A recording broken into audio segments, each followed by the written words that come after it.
elastic. The deposit which have lost the ability to change their shape and allow the flow of blood.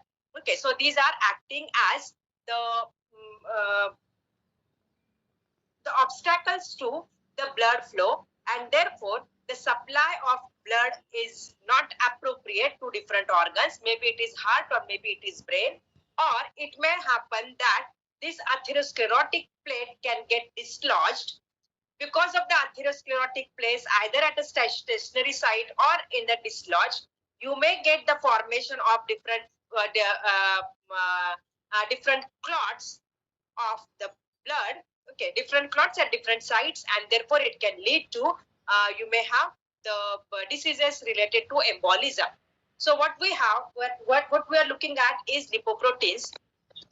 Okay, now you are using lipoprotein word in two sense. One, say for example, you say glycoproteins and lipoproteins. The lipoproteins which are present on blood, which are present on cell membrane, these are, like say, the protein portion, protein moiety is there, and to which some lipids are attached. Okay, so it is a covalent bonding of proteins with lipids. So those will be called as lipoproteins. So that is one term. And another term which we are using is lipoproteins related to the circulatory substances present in blood. So these lipoproteins are made up of cholesterol, triglycerides, phospholipids, and apoproteins. Now here the word apo, whenever you use the word apo, that means it is something which is associated to. Okay, so here the proteins are associated with lipids. They are not covalently bound. Covalently bound lipoproteins are observed in cell, observed in body, but then they are present mostly on the cell membrane. So here what you have, the circulatory lipoproteins, they are made up of cholesterol, triglycerides, phospholipids, and apolipoproteins. Okay. Now, when we are saying that cholesterol and especially cholesterol and triglyceride, these two things, these are we are getting from diet as well as from biosynthesis. So if you cannot say that if I have hyperlipidemia, I have an increase in the lipid content, then I will stop whole of the content of intake of cholesterol or oil, and then I will be curing myself. That doesn't happen because the body, okay, the synthesis, you know where the synthesis occurs.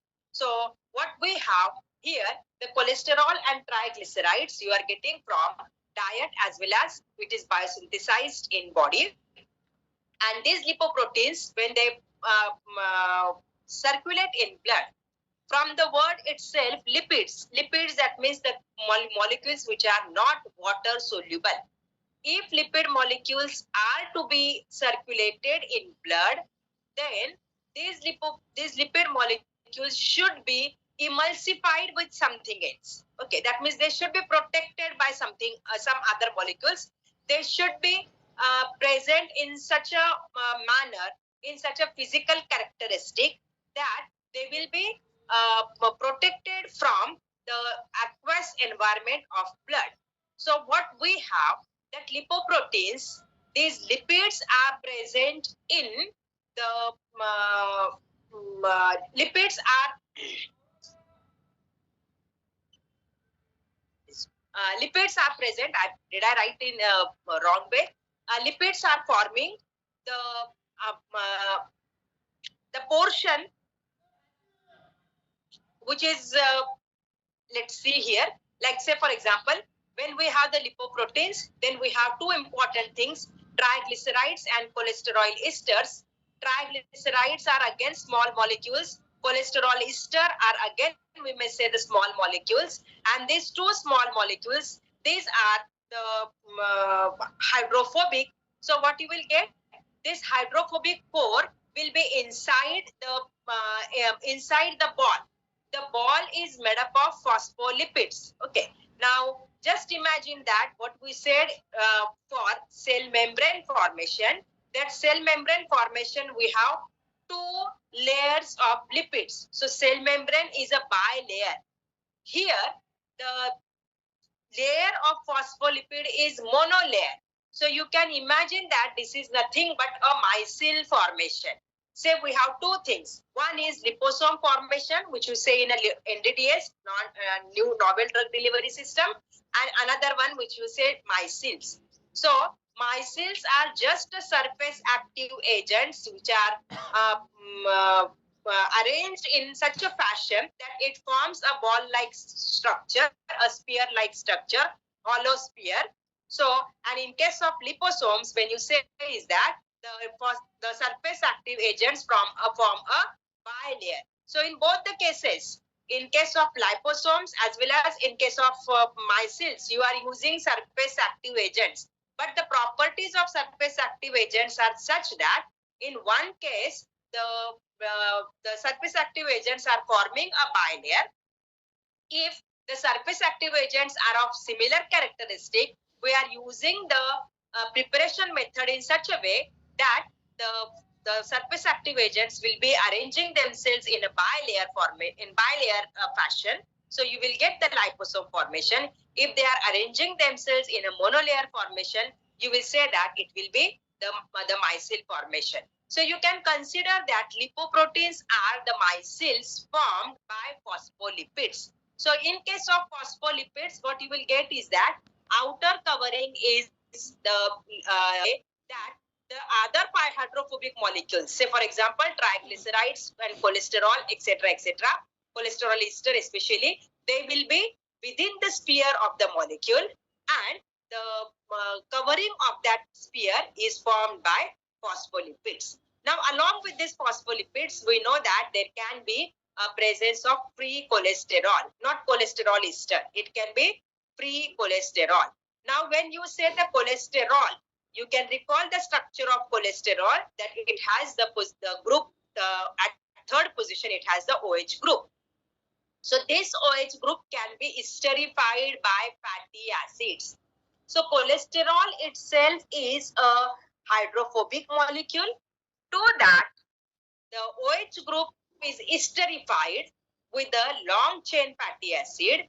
That means your whole of the molecule now, cholesterol ester, has become a highly hydrophobic molecule.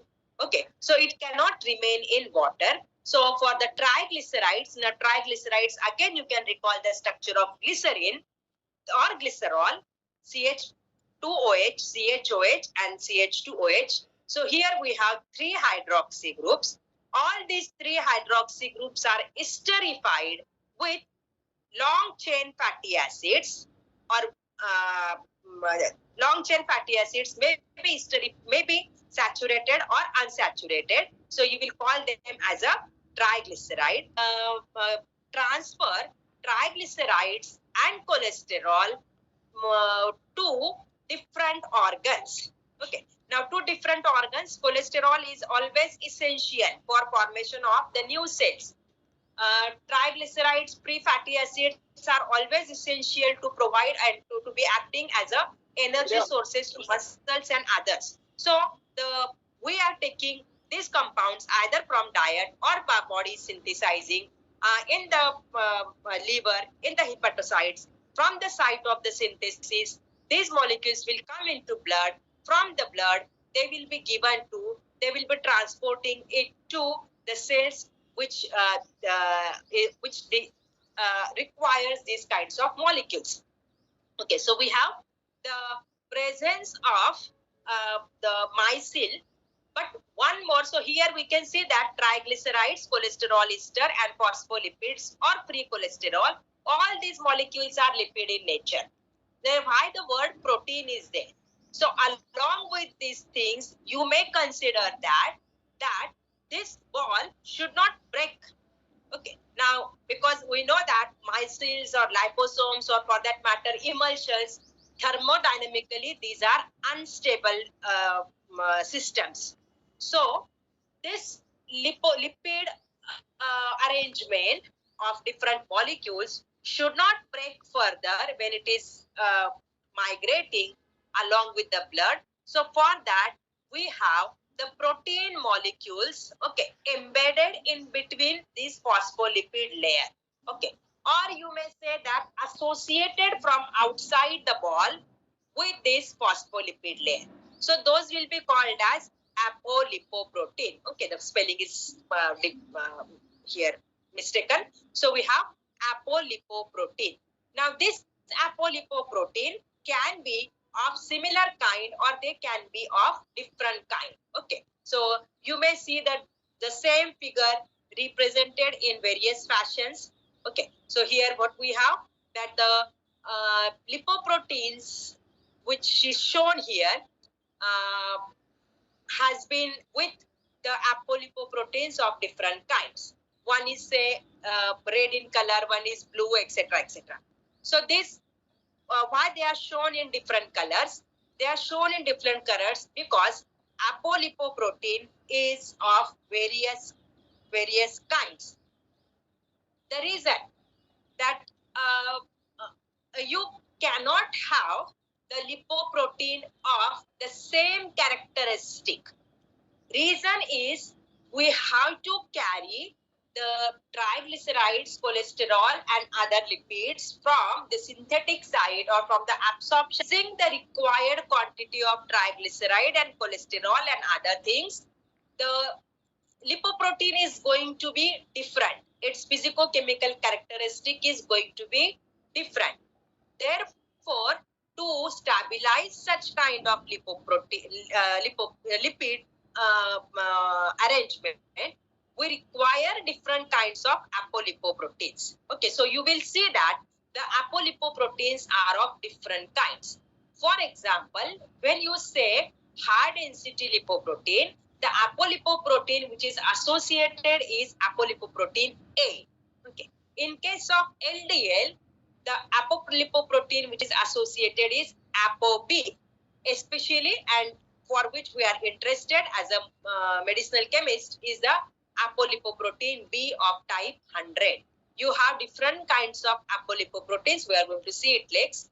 And then it can be, you may have the lipoproteins where it is associated with different enzymes also. Okay, along with the whole of lipoprotein, it will be always, which you call them as a kilomicrons or chilomicrons, whatever you pronounce. This word you have heard in physiology also, in anatomy physiology also. That is, when we take oily substance, when you take lipids and other things, then after absorption, these molecules can easily cross the cell membrane, but after cell membrane, they will be coming into cytoplasm. So in cytoplasm, they cannot remain there because these are hydrophobic. So there has to be emulsified something else, and that emulsified product we are calling them as a kilomicron. So these four ways of classification of lipid: HDL, LDL, VLDL, and cholesterol. Density is from high to very, very low. Another way to find differences in these proteins is their electrophoresis. Okay, electrophoresis, that means ability of the substance to migrate under the electrical or to migrate in the electrical environment. So we have, what we will have is we will be placing the mixture of these lipoproteins, or for that matter serum, on the electrophoretic plate, and we will be providing the anode and cathode to two different sides. That means you are providing the electric environment, and you will see that how these lipid molecules are migrating. Based on their charges, they will be migrating from one end to the other end, and their migration properties will also be different, because we know that migration properties in electrophoresis depends on two things. One will be the charge on these molecules, and second thing, the molecular weight of these molecules. Okay, so if you see it as a electrophoretic plate, okay, you may consider it as in a horizontal position also. You can do this electrophoresis on agarose plate. You can do it on polyamide or say page. Okay, polyacrylamide gel electrophoresis. So you will see that here if you are having the cathode and anode, negative charge and positive charge. So the molecule which is having the highest positive charge, highest negative charge, it will be migrating towards anode. The molecule which is having low positive charge, low negative charge, it will be staying near the cathode. So we have here again the similar thing, HDL, VLDL, LDL and kilomicron. HDL has more of a negative charge, VLDL has the intermediate, LDL has the lesser negative charge, and kilomicron has the am I saying it wrong? Anyone? Positive charge and negative charge. So HDL is migrating towards anode. Therefore, HDL has highest negative charge. VLDL has intermediate. LDL has lesser than that, and kilomicron has lesser than that. So its ability to move towards anode is very, very less. Okay. So these are the two ways of classification. Based on this classification, what did you understand? We understood the configuration or the constitution of the lipoproteins. Okay. Now, this was the very old method of classification of lipoproteins because we didn't have the sophisticated instruments. But today, when we look under the electron microscope, okay, or maybe we are having the scanning electron microscope and others, what you get is the kilomicron is the biggest particle, okay, where as VLDL is smaller than that, LDL is intermediate, and LDL is the smallest, HDL is the smallest particle. HDL is the smallest particle. It has more of protein and less of lipids, and you can just imagine there, kilomicrons have highest quantity of lipids and protein, lipids and low quantity of protein. VLDL will be, like say, you may say that the protein content keeps on increasing. Okay, so you have these different particles, kilomicron particles. These are the particles of which are obtained by emulsification of the triglycerides, cholesterol esters with different bile acids and different kinds of phospholipids, either from the intestine or from the hepatocytes coming into blood. Okay, and then they are migrating in the blood and doing their functioning. So let's say what the functionings they do. We have dietary fat and cholesterol, either from cholesterol and etc. Similarly, we will be getting it from the liver. Liver provides us the bile acid. So bile acids into intestine, and then we know that first pass metabolism and the sequestration and the circulation of these things. So what you get is the here the formation of kilomicrons, biggest particle. These kilomicrons, they when they migrate along with blood, and wherever the cells are there which provides them lipoprotein lipase enzymatic activity. Okay, so those kilomicrons will release free fatty acids. Okay, there you understand that kilomicrons are the your cholesterol ester. Okay, so you have here C double bond O and O from the fatty acids, and this O will be either from the cholesterol or it can be from the glycerol. Okay, so triglycerides or cholesterol esters, when they will be hydrolyzing, the hydrolysis will occur here, and what you will get RCOOH, free fatty acid. Now this free fatty acid will be taken up by adipose tissue, okay, will either for the deposition or it will be taken up by the muscle tissues and utilized and so on. Whatever the remaining of the kilomicron after releasing free fatty acids, that will be hydrolyzed further by various enzymes. Okay. Now here after getting into adipose tissue, there will be always, when the adipose tissues deposition is sufficient, or there is a too much of deposition, and so on and so on. So even from adipose tissues, as and when required, if there is a excess, then free fatty acids can be given back to the liver also. So adipose tissues, we say that the deposition of fat, we say, is that required, or the energy storage, as and when required, we will be utilizing them. So the circulation of lipids is essential for providing the energy, okay, and for maintaining the energy storage also. Now, when we have the synthesis of cholesterol or triglycerides from the liver, you call it as a very low density lipoproteins, because here the bile salts will not be the emulsifying agents. The difference between kilomicrons and VLDL will be that in case of VLDL, you may not have too much of incorporation of bile acid salts here. More will be of phospholipid and formation of micelles. So from the VLDL also you will get the lipoprotein lipase from the lipase enzyme, which breaks the ester bond and releases the free fatty acid. So VLDL becomes IDL. Okay, IDL, just imagine VLDL, very low density lipoprotein.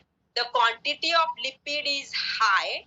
From that, lipid has been released. Therefore, now you may say that the balance of lipid and protein is favoring towards the protein. Therefore, density has increased. So we will call it as a intermediate density lipoprotein. And then again you will be having the more quantity of lipases, and here you will get the conversion into LDL. Okay, low density lipoprotein. Low density lipoproteins are the one which are getting deposited into various tissues. Okay, not essential that these tissues are related to the adipose tissue. When they are present in adipose tissue, okay, we need it. But when the lipids are getting deposited into peripheral tissues, which are not the regular storage sites, then you will get the formation of different kinds of the plaques, different kinds of atherosclerotic plaques as a consequence, and then those will be leading to atherosclerotic disease.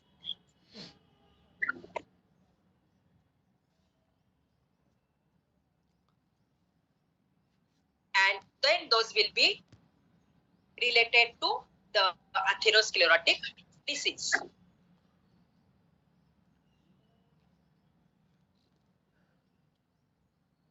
Hello?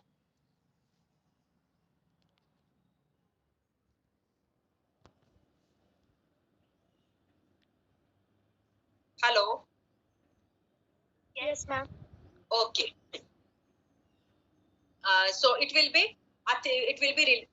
be converting into atherosclerotic disease. So what we can say here further is, let's see that what, just in short, what we have, how the lipid absorption and lipid metabolism takes place. So we have fat from food absorbed in intestinal cells and then incorporated into kilomicrons. These kilomicrons travels throughout the blood. Kilomicrons, triglycerides, cholesterol esters, etc. undergoes glycolysis, undergoes hydrolysis in the capillaries by lipoprotein lipase, not glycolysis, hydrolysis, undergo lipolysis by lipoprotein lipases, and releases free fatty acids. With release of free fatty acids, kilomicrons remaining will be called as kilomicron remnants. These kilomicron remnants are taken up back by the liver through interaction with the LDL receptors. So here we have seen that we have the free fatty acids, if needed, can be given to the various peripheral tissues also, that is muscles, for the utilization. The remaining of kilomicrons will be taken up in a pathway. In endogenous pathway, that means the cholesterol and triglycerides are synthesized from the liver itself. So this triglycerides and cholesterol is what is also very low density and more of the phospholipid content. Okay, so these are again the made up of more of triglycerides. Okay, less of the cholesterol and then more of phospholipids. However, the protein content of VLDL is more than the kilomicrons. Therefore, very low density the density of VLDL is more than kilomicrons. Then we have IDL. You can just keep see here that protein content is increasing. Okay, so here we have the protein content. Kilomicron is very less. Then VLDL, IDL, LDL, and HDL. HDL has highest. That means HDL has high protein content and low lipid content. So you may realize that HDL will be good lipoproteins. Okay, now these HDLs we generally termed as a good cholesterol. Okay, so HDL is not a cholesterol, but okay, for the common man's term, it is a good cholesterol. That means HDL is good for the health of the person, because more of HDL, that means the lipid content of lipoprotein is high, is low, and protein content is high. Therefore, HDL is good. HDL, the role, another thing is that role of HDL is to take the free fatty acids or lipids from the periphery to the liver.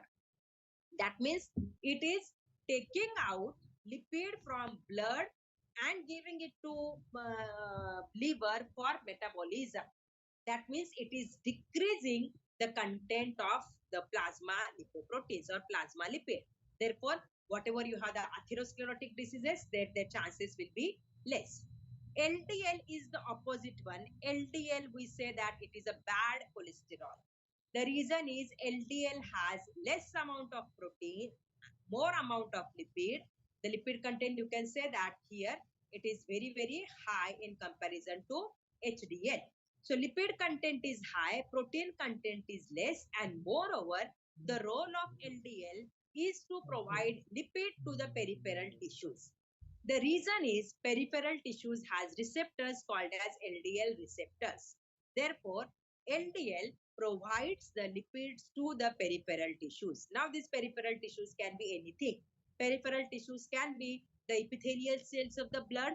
Peripheral tissues can be the muscles. If the LDL is providing the lipid to muscles, then it is needed, because there will be these fatty acids will be utilized for energy production. But when it is giving it to blood epithelial cells, then that is really a cause of worry.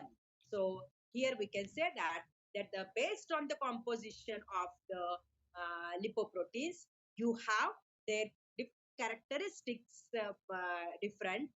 Their way of functioning is also different. Functioning is either to take the kilomicrons. The functioning is to take the lipid from intestine to the blood. For VLDL, to take from the site of synthesis, that is from liver to the blood.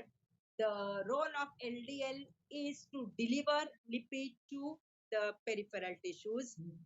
Similarly, VLDL, IDL will be the same one. Role of HDL is to take the whatever is the remnant is there, or I may say that after releasing lipids to the peripheral tissues, your LDL lipid content decreases and protein contents increases. Therefore, its density increases. So now it comes in the category of little bit of high density lipoproteins. No doubt, LDL after release becomes high density lipoprotein. It's not true. What I'm saying is that their physicochemical characteristic becomes in this category, whereas the difference in the VLDL, IDL, LDL, and HDL is because of their associated lipoproteins also. Okay, so with this differentiation, you can understand that why the different terms we are using in a colloquial way. good cholesterol, bad cholesterol, and so on.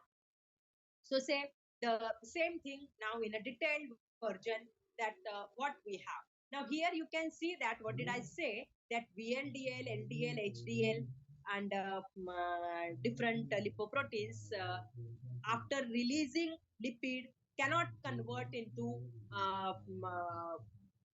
different kind of lipoprotein. That is LDL cannot convert into HDL. What I said is that the physicochemical property will come near about the HDL.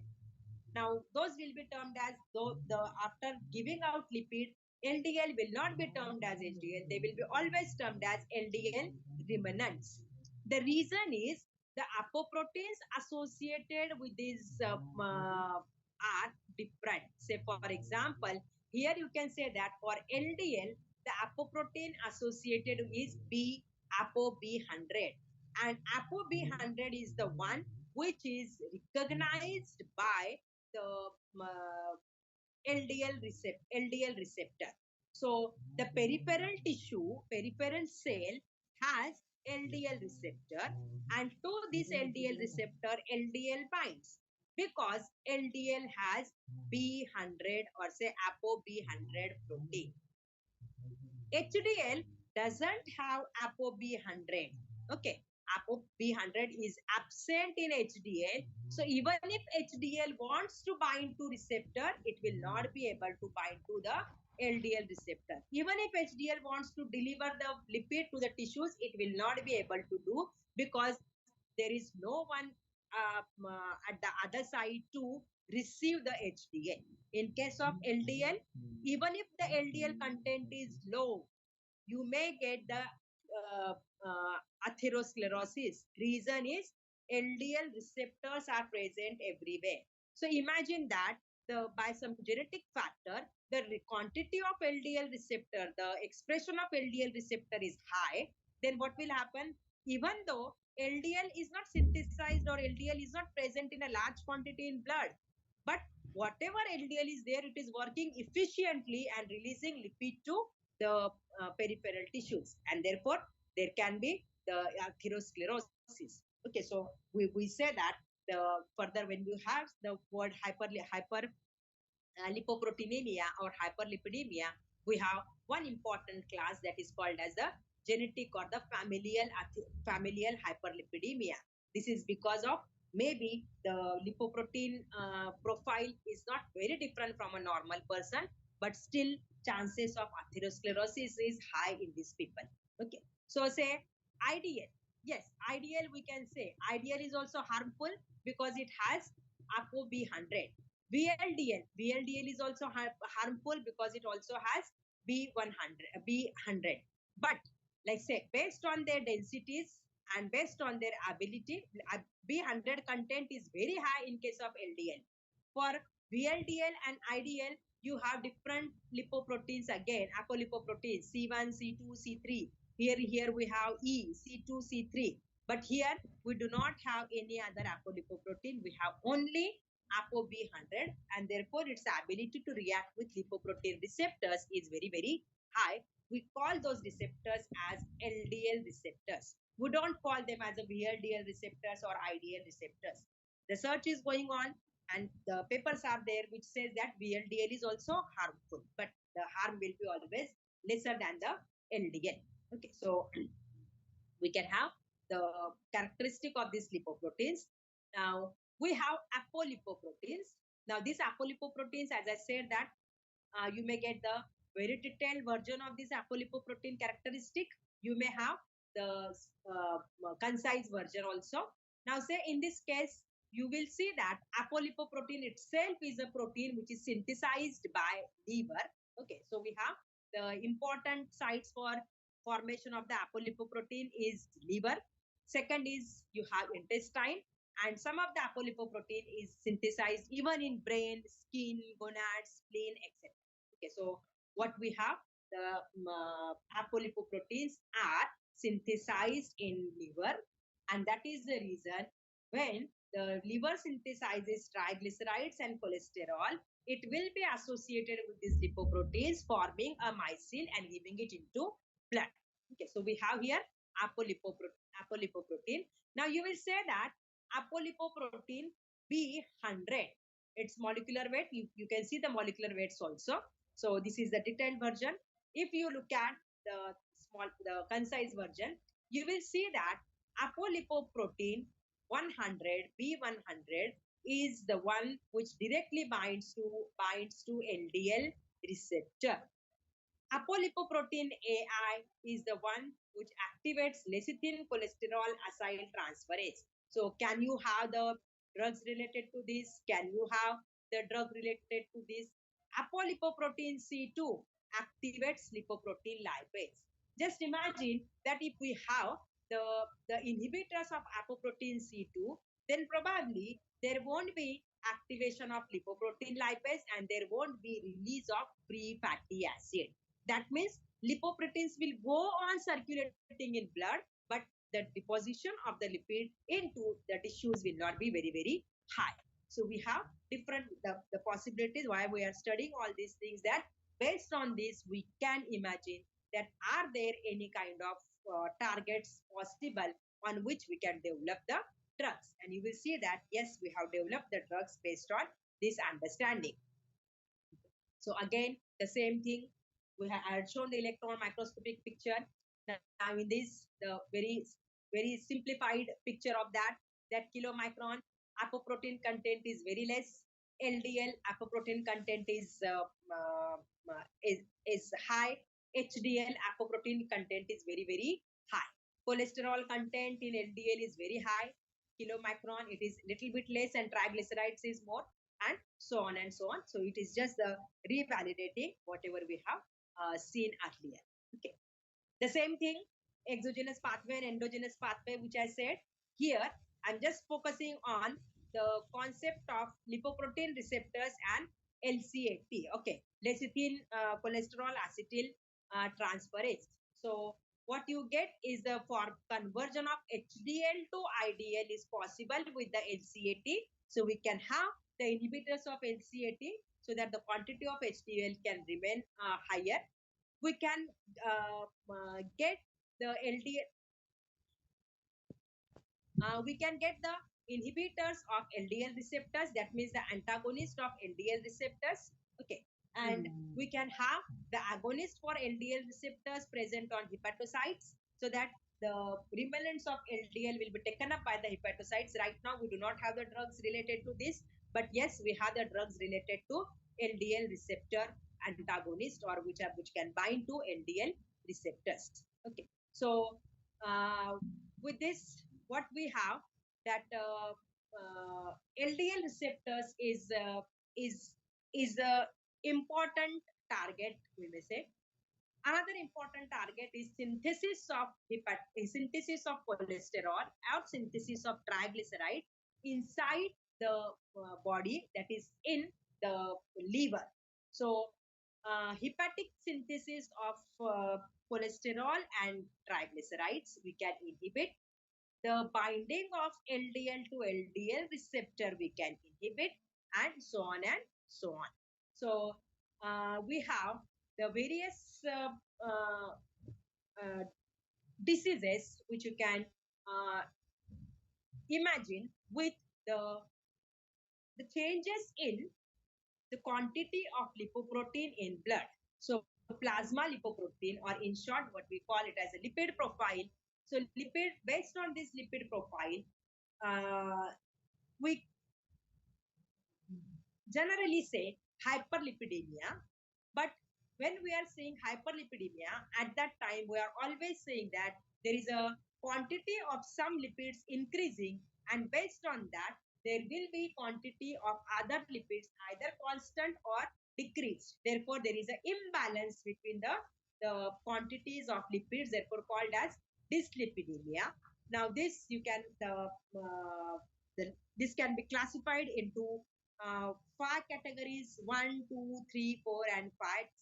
Second category is divided into 2A and 2B based on the lipoproteins which are whose quantity is observed to be more. So with this you can say that there can be primary hyperlipidemia, there can be secondary lipidemia. There can be dyslipidemia. Now, primary is because of the familial, because of the genetic reason. There is always genetic predisposition seen in the families. So we have class 1, class 2, class 3, class 4, and class 5. So again, we can see that blood lipid profile, we are able to see that increase in TG, increase in cholesterol, and so on and so on.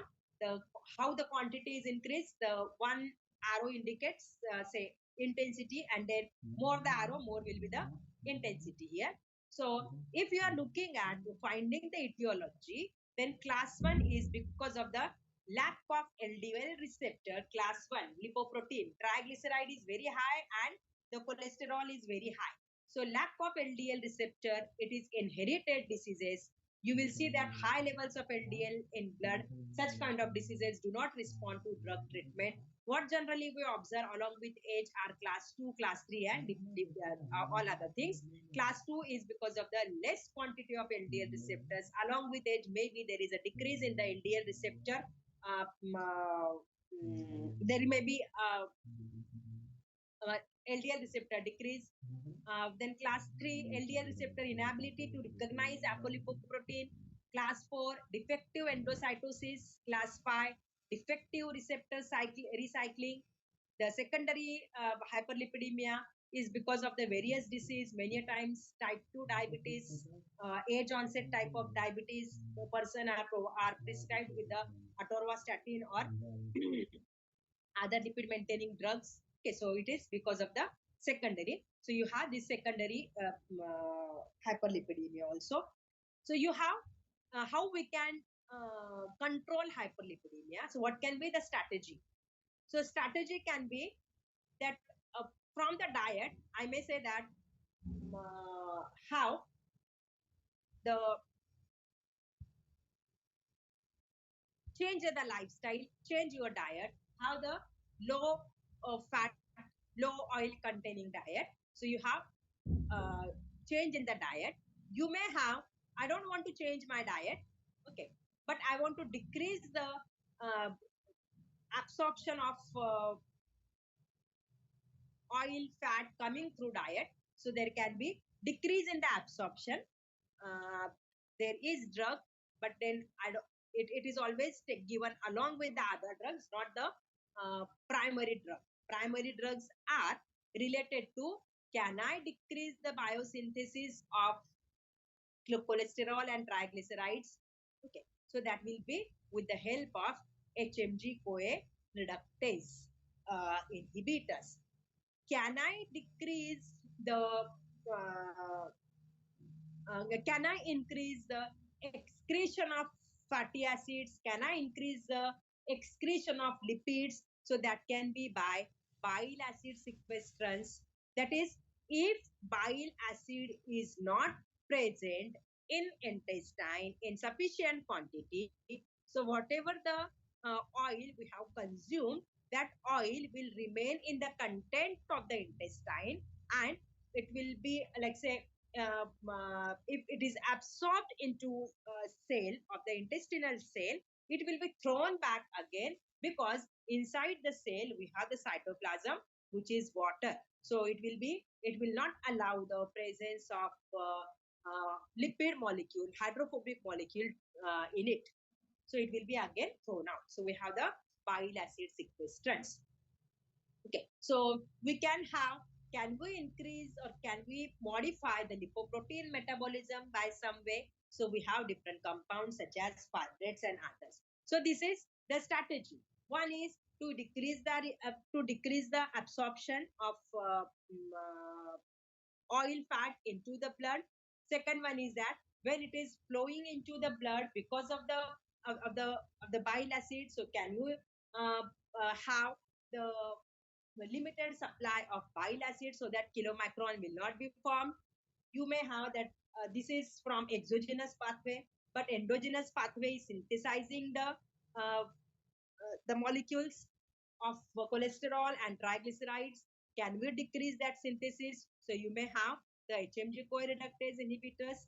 Lipoproteins are getting converted from VLDL to IDL to IDL to LDL and something. So can you control the metabolism of this lipoprotein? So these are the possible strategies. Okay. So based on this, we can see that there are different drugs. What are these different drugs? These are bile acid sequestrants.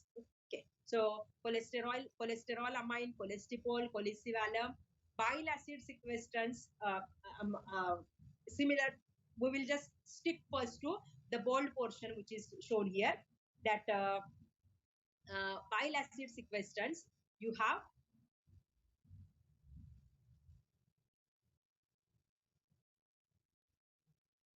okay. So here it will be, first one is the bile acid sequestrants. Don't look at the name right now. Then we have the HMG-CoA reductase inhibitors. Then we have cholesterol absorption inhibitor, fibrates, okay, and miscellaneous.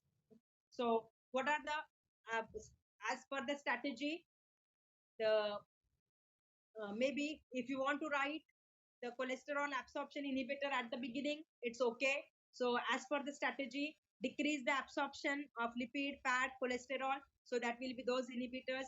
Second one will be decrease the emulsification of lipids and fats so that it will not be absorbed or will not be present in blood. So it will be bile acid sequestrants. Third one will be, can you decrease the endogenous pathway formation of cholesterol and all? HMG-CoA reductase inhibitors. Can you inhibit the lipoprotein metabolism? That will be related to fibrates. And then lastly, the miscellaneous molecules. Okay. Now, if you see that as we went on researching, we found that since we talked about apolipoproteins in such great details, that can you have some new targets also? So we can see that there are some new targets too. The strike through portion, already we know these drugs, already we have these drugs in clinical use. HMG-CoA reductase inhibitors, bile acid sequestrants, miscellaneous may nicotinic acid, then fibrates which inhibit or which control the lipoprotein metabolism, cholesterol absorption inhibitor, ezetimibe, etc. So apart from this, now we can have omega-3 fatty acid esters. Okay, omega-3 fatty acid ethyl esters, especially which are present in fish oil. So you may say that it is a contradictory, that we have that lipid content is high, therefore we are prescribing the oil. But this oil is different because it's a fish oil, and fish oil that it is at the omega-3. So we have, if you understand, polyunsaturated fatty acids, PUFA, and so PUFA content should be high, polyunsaturated fatty acids. The fish oil is rich in the fatty acids which has 5 double bonds. So it is a polyunsaturated fatty acids. Okay, arachidonic acid, you have seen that it has 4 double bonds. The fish oil that has a 5 double bonds. So what you have, that what you are saying is that we are providing a kind of good oil, therefore its absorption and other things will be more, and you will be controlling the processing of the bad oil in the very layman's term.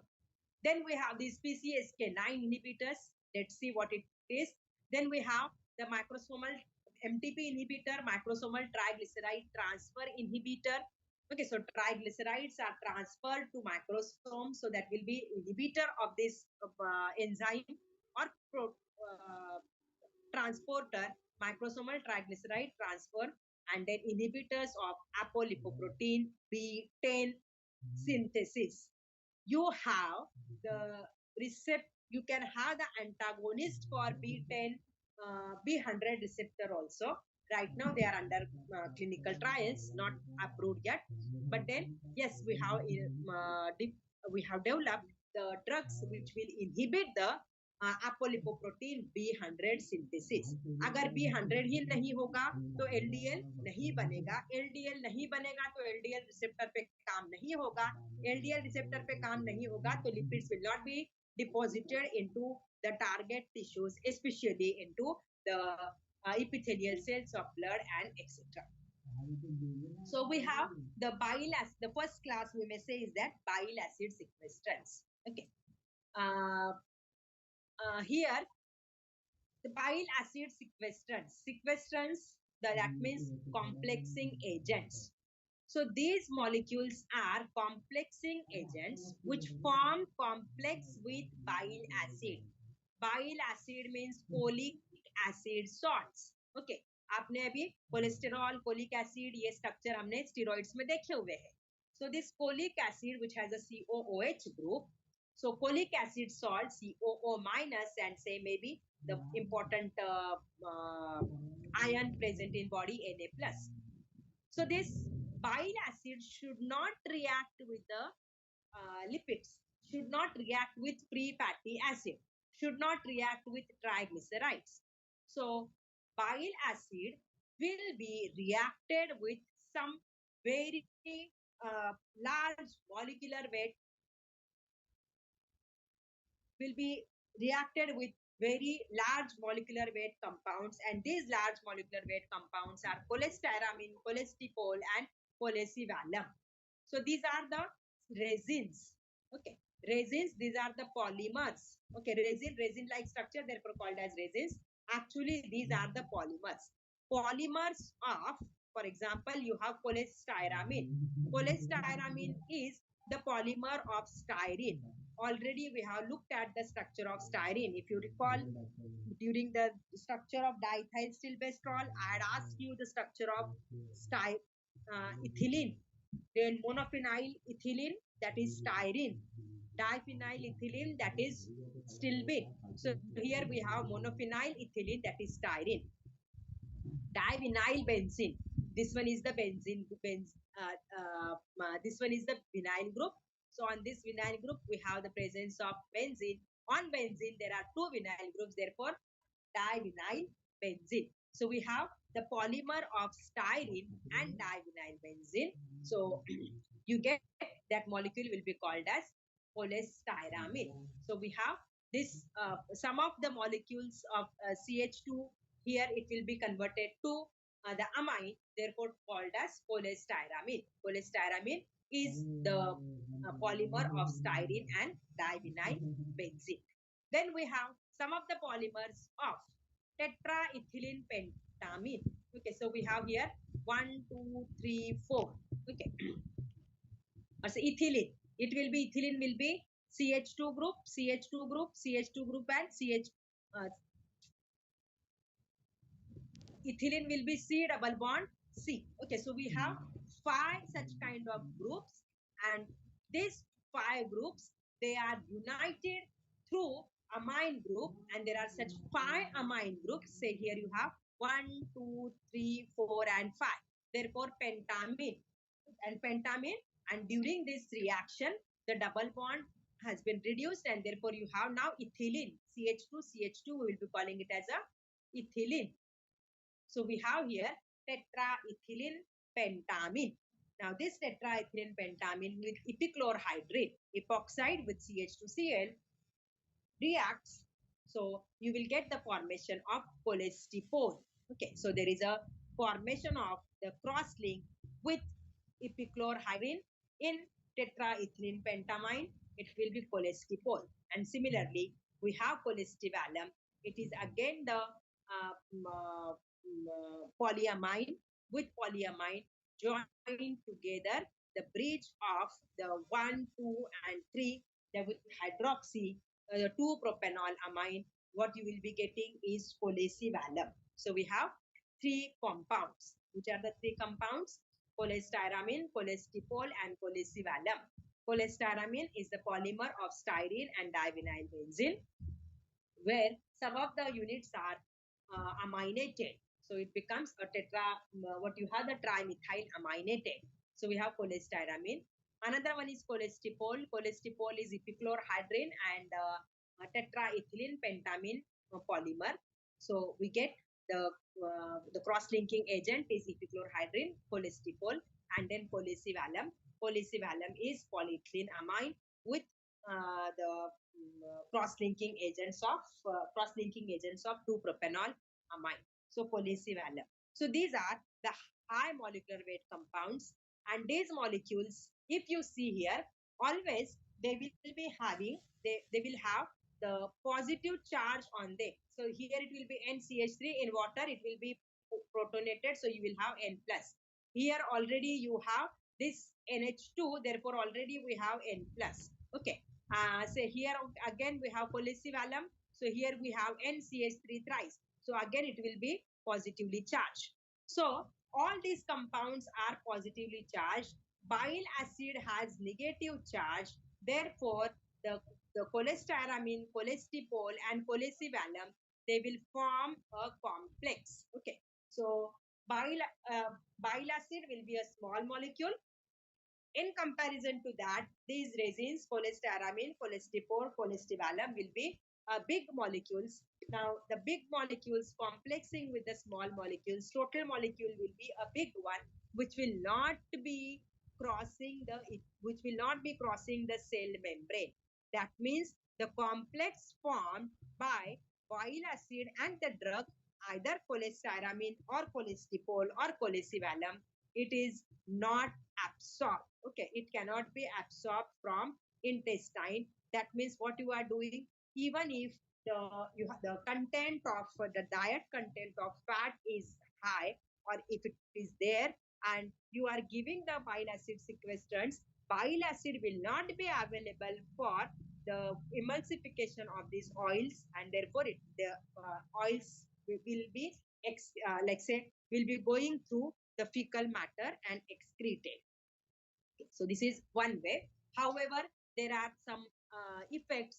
We cannot use it. They made a large quantity. The dose is high. It causes constipation, bloating, like feeling, and say what you have here is GI intolerance will become a important limiting factor for the long-term use of bile acid sequestrants. So we have there is some limitation to use of these compounds. Another limitation is that it can lower LDL, but it doesn't have much of impact on the quantity of HDL and triglyceride. HDL no impact, good thing, but triglycerides quantity is not decreased. Then that is like say we require the quantity of triglyceride to be less also, which cannot be done by the bile acid sequestrants. There are 3 drugs. There are high molecular weight. Dose is going to be high. GI intolerance is the important adverse effect. So what we have, second category is we can inhibit the synthesis of cholesterol. So cholesterol synthesis, we already know that acetyl-CoA, acetoacetyl-CoA, and so on and so on. I am again and again asking that you should be knowing the cholesterol synthesis pathway, not only for your university examination, but for any competitive examinations. Okay, so what you have here, that with acetyl-CoA, one more acetyl-CoA, acetoacetyl-CoA, one more acetyl-CoA, what you get is that the hydroxymethyl-glutaryl-CoA, HMG-CoA. Okay, hydroxymethyl-glutaryl-CoA. Don't go on memorizing as 3-hydroxy-3-methyl. We have 3 units of acetoacetyl-CoA joined together. So the 3 number will come automatically. Hydroxymethyl-glutaryl-CoA, HMG.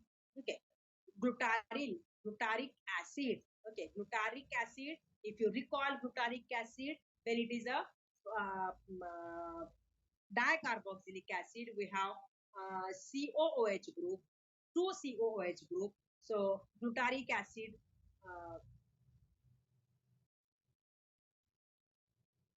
So what you will be having, 1 carbon, 2nd carbon, 3rd carbon. Okay, so we have 2 COOH groups. So here we have COOH group. So 1st, 2nd, 3rd, 4th, and 5th is going to be COOH group. Okay, on the 3rd position, start from anywhere, 1, 2, 3. On the 3rd position, you require the OH, 3-hydroxy. On the 3rd position, we require methyl. Okay, so we have here, say here we are getting that at the 3rd position, we have hydroxy group. At 3rd position, we have methyl group, and there are 3 carbons altogether, acetyl-CoA. So the one of the COH group, one of the COH group is converted to ester with coenzyme A. So we have here HMG-CoA. Now this HMG-CoA is converted to mevalonate, mevalonic acid. Mevalonic acid is nothing but the 3-hydroxy, 3-methyl pentanoic acid. So we have number 1, 2, 3, 4, 5. Okay. There are 5 carbons altogether. First carbon is always COH, 3-hydroxy and 3-methyl is already there as such. Now we have here only thing is that at the 5th position we have the hydroxy group. So it becomes the 3-hydroxy or 3-pi-dihydroxy 3-methyl pentanoic acid, mevalonic acid. If you recall all of this acetyl-CoA moiety. Okay. Now acetyl-CoA, that means moiety is acetyl. Now coenzyme A is reacting with HMG, therefore HMG acyl group is HMG, therefore HMG-CoA. Now you want to remove the CoA moiety. So that CoA moiety, HCOA moiety, CoA coenzyme A always is binding through sulfur. So this sulfur coenzyme A has to be removed. So we have removed this sulfur coenzyme. The total coenzyme has been now released, and the remaining moiety you are getting is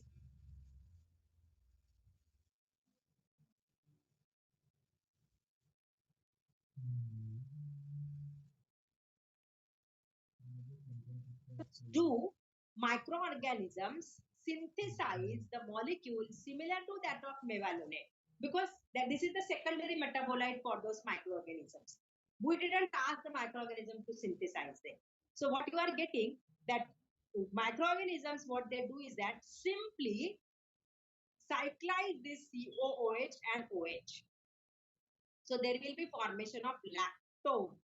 Okay, now everybody knows lactone. So there will be formation of lactone. And this rest of the moiety is coming from the microorganisms. This we are calling it as the whole moiety is calling as lovastatin. Now, why lovastatin interferes in the HMG-CoA reductase enzyme? Reason is your molecule has ready-made group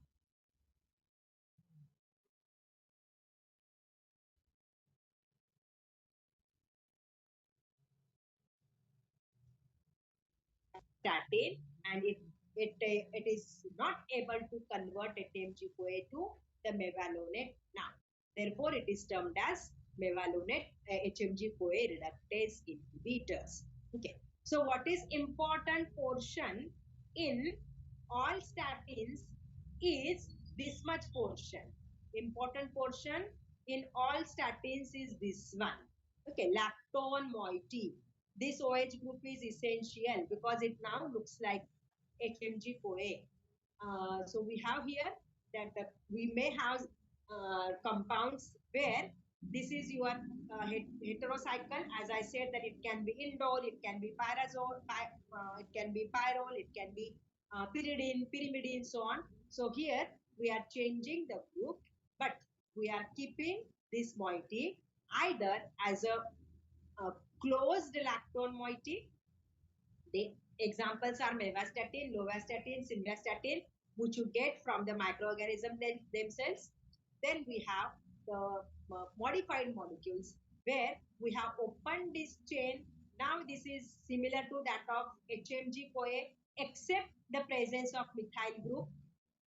HMG-CoA has the presence of methyl group here.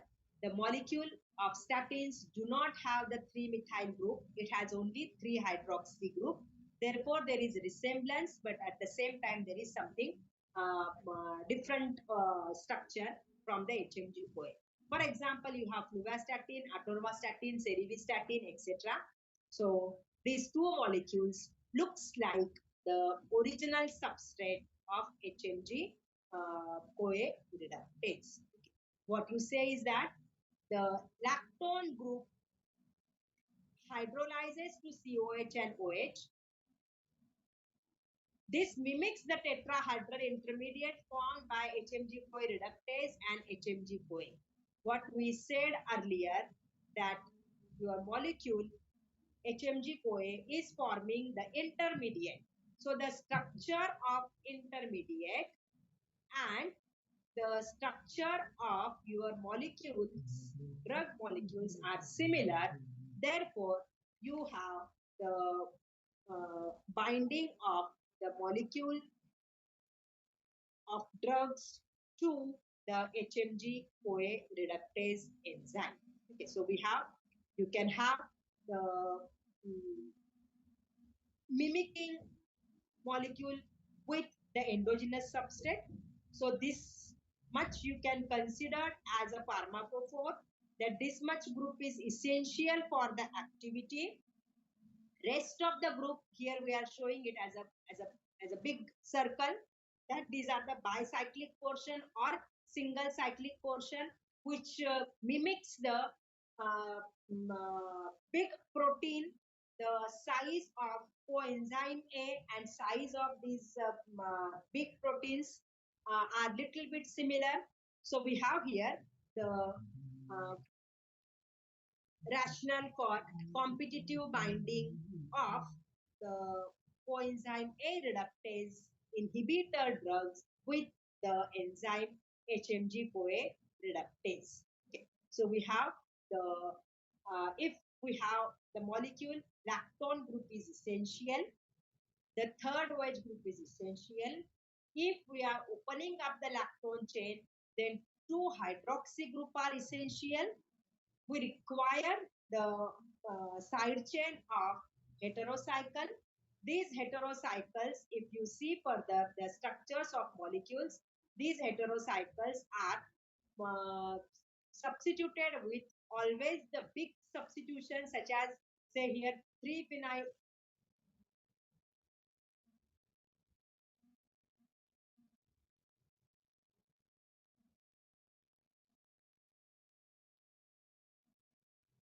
present on the HMG CoA looking molecule is always a big one. Smaller substituents will not do.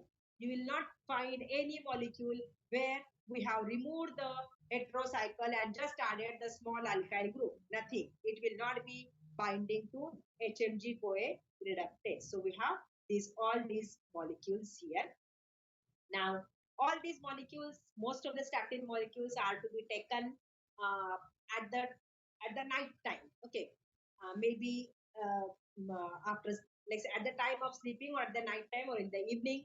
The reason is the synthesis of cholesterol is always high during night time. Therefore, if you are using the HMG co-reductase inhibitors during night time, their effect will be more. So we have all these molecules. However, these molecules, I can say that we are using them to control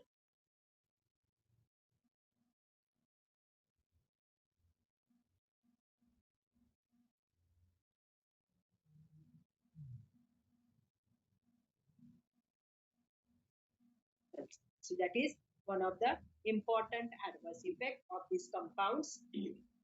What you have, the atorvastatin is many times prescribed. Reason is it's even though its bioavailability is less, protein binding is high. So the molecule once a day can give us a natural depot preparation, and atorvastatin will be released slowly. Its metabolite is also active, so on and so on. Okay. Cholesterol absorption inhibitor, EZPB, it's a beta-lactam compound.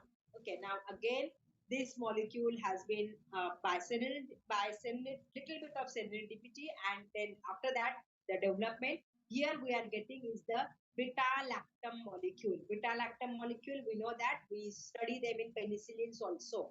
So here, again, this molecule is obtained from, the original molecule has been obtained from microorganisms, and with this, we are getting this molecule inhibits the cholesterol absorption. Now, it is not binding to, this molecule is binding to receptors for cholesterol absorption. Okay, so if you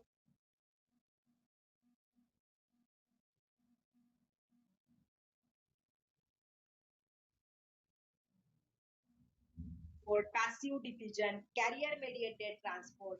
Okay, so carrier mediated transport, is cholesterol has a carrier mediated transport, that it has the transporter protein to which the cholesterol binds, and then it is delivered inside the cell. So we have ezetimibe. This molecule has the beta lactam ring. This beta lactam ring is substituted with the nitrogen is substituted with many times in beta lactam penicillin derivatives. You never see substitution on nitrogen. But if the substitution on nitrogen is there, molecule loses the affinity for other enzymes, and it gets the affinity for protein, which act as a cholesterol transporter. So it's a fluorophenyl, parahydroxyphenyl. So fluorophenyl group is twice. One is directly attached to nitrogen. Another one is attached via the propyl side chain. Okay. And the propyl side chain is 1-hydroxypropyl.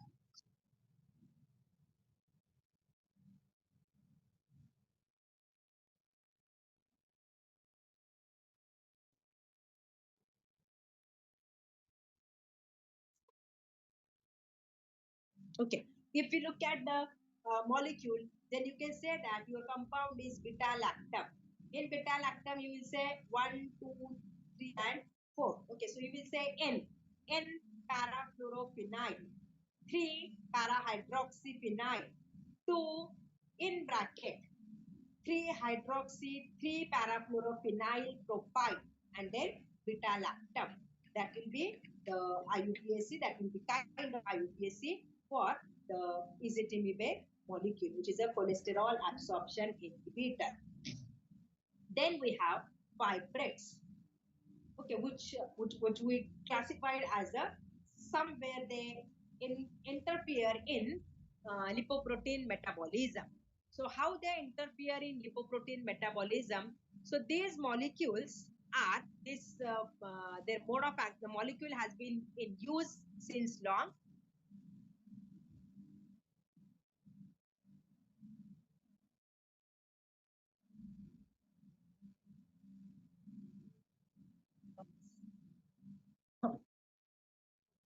This includes the compounds which are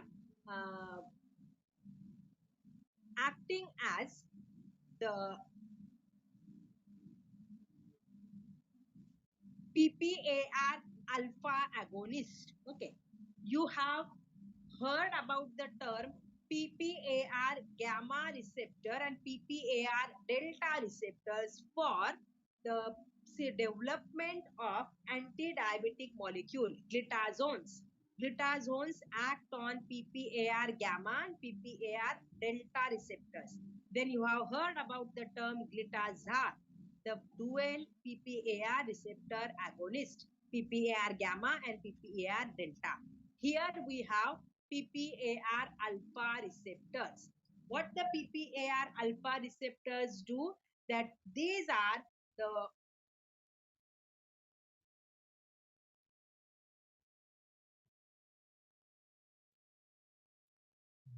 okay. So PPAR alpha receptors, peroxisome proliferator activator receptors. Peroxisomes are the important sites for the lipid metabolism. So the lipid metabolism, lipoprotein metabolism is controlled by the PPAR alpha receptor. What we are doing is that we are providing the PPAR agonist so that these compounds will bind to PPAR alpha receptors and they will not be able to bind to the lipids. Okay. Now say they are, like say they are their agonistic property is better than lipids, therefore they are binding to PPAR alpha receptor. So you have the PPAR alpha agonist. All these molecules have the structure of acid, fibrates, fibric acid. So which compounds we are calling them as a fibric acid? So say here you can, I will say that this is nothing but the acetic acid, CH2CO, CH3COH. So we have here dimethyl acetic acid. Okay, so this much portion, what you can get is the dimethyl acetic acid. On this dimethyl acetic acid moiety, you are putting the you are putting the group such as a spacer group. Now this spacer group is always just a minute. Sorry. Okay, you are putting a spacer group. On this spacer group, you have the aryl oxy group, aromatic ring with oxygen, aryl oxy group. Okay, so say for example, clofibrate. Clofibrate, here is your dimethyl acetic acid. You are forming its ester fibrates, ester of fibric acid. With fibric acid, it would have been H only. Now we have here fibrates. So we have here dimethyl acetic acid and its ethyl ester, and then Okay, so chlorine containing. So chlorine containing, we have the chlorophenyl. Always remember the phenyl or the aryl group is joined via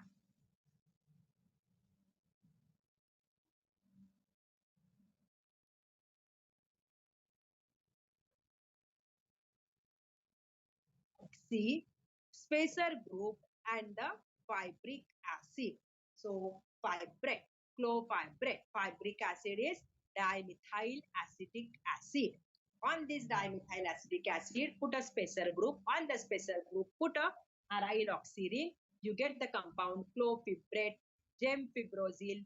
Gemfibrozil is not the ester. It is simply the fibric acid. Okay, gemfibrozil. Spacer is of here the 3 carbon. Okay, phenofibrate. Okay, phenofibrate.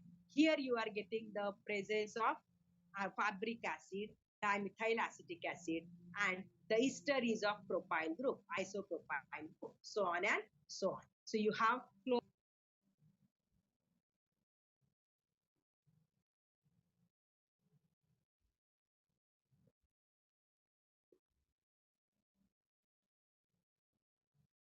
uric acid. For the clofibrate, phenofibrate, we have the ester of the acid, dimethyl acetic acid ester is there. So it's a dimethyl acetic acid moiety joined to aryl oxy group via a spacer. So these molecules, those will be acting as the PPAR alpha agonist, PPAR gamma and PPAR delta are anti-diabetic molecules. Okay. So then we have nicotinic acid. Nicotinic acid decreases the synthesis of triglycerides, not of cholesterol. It decreases synthesis of triglycerides by various mechanisms. Okay, so nicotinic acid, its role is not known much, but then these compounds are used as clinically used as and to control the lipidemia. Apart from this, we have the different molecules which I said are two important compounds.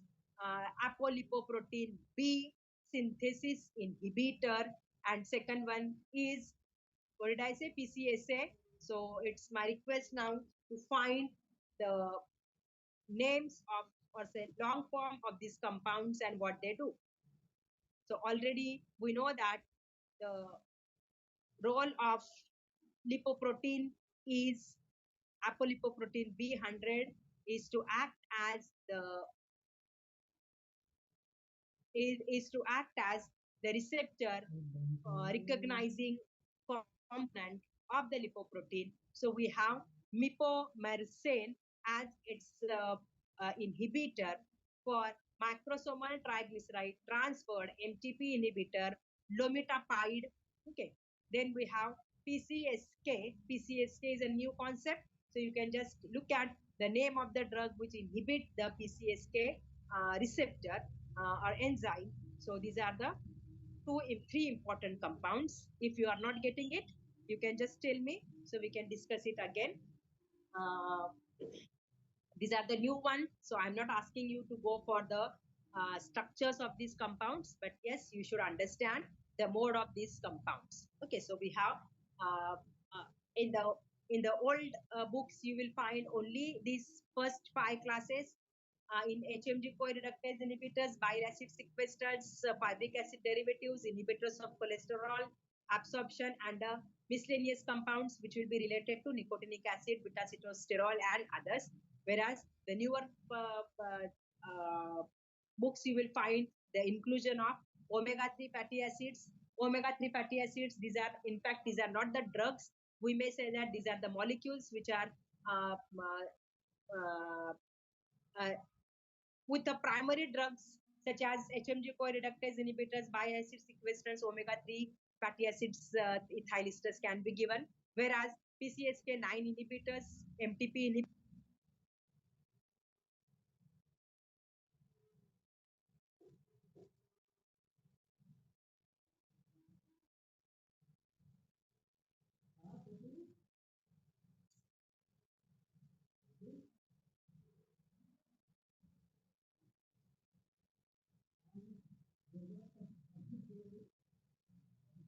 okay, so what we can say is that these are the different drugs. So you will have to look at their structures. You will have to look at their pharmacology, adverse effects, maybe bile acid binding resins. You may not be able to write the structures in the detail, but at least you should be able to write that what are the monomers of these molecules. Okay, rest of the molecules you can write very easily the structures. If you are not able to write the structure of the statins, at least one statin you should be able to write. Rest of the statins you can show it by schematically, that you have the the lactone portion or the open chain portion, and then below we have the cyclic systems.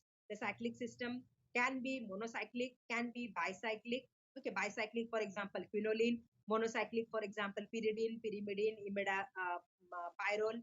And these are highly substituted. This much you should be able to write. Fibrates, you can write the structure easily. And then rest of the new compounds, even if no structure, the pharmacology, the mode of action is essential for those compounds. So tomorrow we will take drugs acting on the